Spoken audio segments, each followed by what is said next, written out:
पीछे रह गई जमींदार की ठहाकों वाली हंसी, जो मोहन के आत्मसम्मान को बार बार चोट पहुंचा रही थी।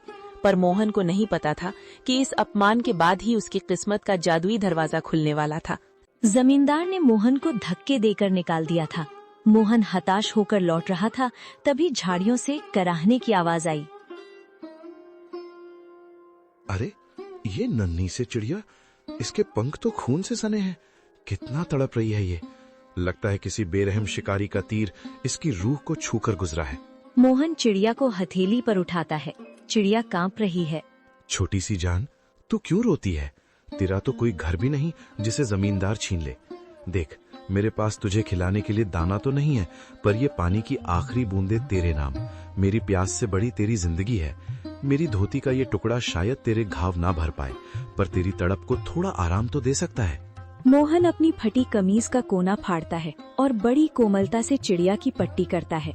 अचानक एक तेज रोशनी होती है और चिड़िया एक दिव्य परी में बदल जाती है। मोहन, मैंने आज तक महलों में सोने के थाल में 56 भोग खाते हुए लोग देखे हैं, पर तुम्हारे जैसा अमीर दिल नहीं देखा। जिसके पास खुद के खाने को निवाला नहीं, वो अपनी फटी कमीज फाड़कर एक पक्षी का घाव भर रहा है। तुम्हारी इस निस्वार्थ करुणा ने मुझे विवश कर दिया कि मैं तुम्हारी मदद करूं। आप कौन हैं देवी? मैं तो बस एक साधारण इंसान हूँ। मैं तुम्हारी परीक्षा थी मोहन। ये लो, ये आलू और मटर के बीज साधारण नहीं है। इन्हें उस जमीन पर बोना जहाँ तुमने अपनी गरीबी के सबसे ज्यादा आंसू बहाए हैं। ये फसल तुम्हारी तकदीर बदल देगी। लेकिन याद रखना, ये जादू तभी तक रहेगा जब तक तुम्हारे दिल में दूसरों के लिए दर्द रहेगा। जिस दिन अहंकार आया, ये फसल पत्थर बन जाएगी। परी तो एक दिव्य प्रकाश पुंज बनकर आसमान में विलीन हो गई, लेकिन पीछे छोड़ गई मोहन को हक्का बक्का, निशब्द और कांपते हाथों में वो मखमली पोटली थामे हुए। मोहन अपनी जगह से हिल भी नहीं पा रहा था। उसे लग रहा था कि शायद भूख के मारे उसका सर चकरा रहा है और ये सब उसकी कल्पना है। वो बार बार अपनी आँखों को मलता और फिर उस सुनहरी पोटली को देखता। नहीं, ये सच नहीं हो सकता। मोहन, तू पागल हो गया है। भूख और धूप ने तेरे दिमाग पर असर कर दिया है। भला एक मामूली चिड़िया परी कैसे बन सकती है? और ये बीज, ये मखमली कपड़ा, क्या सच में इसमें मेरी किस्मत बंद है, या ये मेरी आखिरी उम्मीद का कोई क्रूर मजाक है? अगर मैंने ये बात घर पर बताई तो बिमला हंसेगी। माँ कहेगी कि बेटा होश खो बैठा है।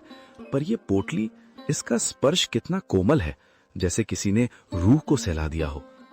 वो पगडंडी पर चलते हुए बार बार पीछे मुड़कर देखता, जैसे उसे उम्मीद हो कि वो चिड़िया फिर से कहीं चहकती हुई मिल जाएगी।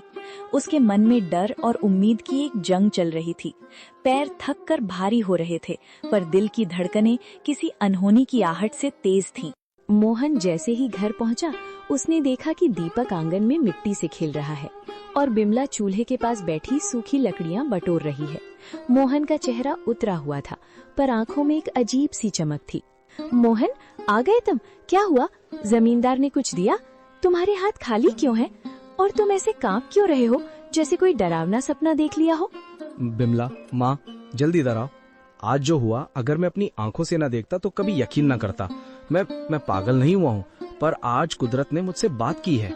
क्या हुआ बेटा? तू इतना घबराया हुआ क्यों है? शांत हो जा, पहले पानी पी। माँ, आज रास्ते में मैंने एक घायल चिड़िया की जान बचाई। उसे पानी पिलाया, अपनी कमीज फाड़कर उसकी पट्टी की, और फिर पलक झपकते ही वो चिड़िया एक नुमानी परी में बदल गई। उसने कहा कि वो मेरी परीक्षा ले रही थी। उसने मुझे ये बीज दिए हैं माँ। उसने कहा कि ये जादुई आलू और मटर हैं। अगर इन्हें सच्चे मन से बोया जाए तो ये हमारी तकदीर बदल देंगे। बिमला हैरानी और अविश्वास से, परी? मोहन, क्या कह रहे हो? कहीं भूख के मारे तुम्हारी तबीयत तो नहीं बिगड़ गई? इस जमाने में परियां कहाँ आती हैं? हमें मेहनत से रोटी नहीं मिल रही और तुम करिश्मे की बात कर रहे हो? बिमला, मुझे भी यकीन नहीं हो रहा था। रास्ते भर मैं खुद को यही समझाता रहा कि मैं सपना देख रहा हूँ। पर देखो इस पोटली को, क्या ये किसी गरीब किसान के घर की चीज लग रही है? माँ, जब उस परी ने मुझसे बात की तो मेरे दिल का सारा बोझ उतर गया। उसकी आवाज में वही ममता थी जो तुम्हारी आवाज में है। उसने कहा, जब तक मन साफ रहेगा ये फसल सोना उगलती रहेगी। बेटा, इस दुनिया में जो हम देख नहीं पाते, इसका मतलब ये नहीं कि वो होता नहीं है। तेरी ईमानदारी का सिला देने खुद विधाता किसी न किसी रूप में आते ही हैं। बिमला, शक मत कर, ये बीज नहीं, ये हमारे सब्र के आंसू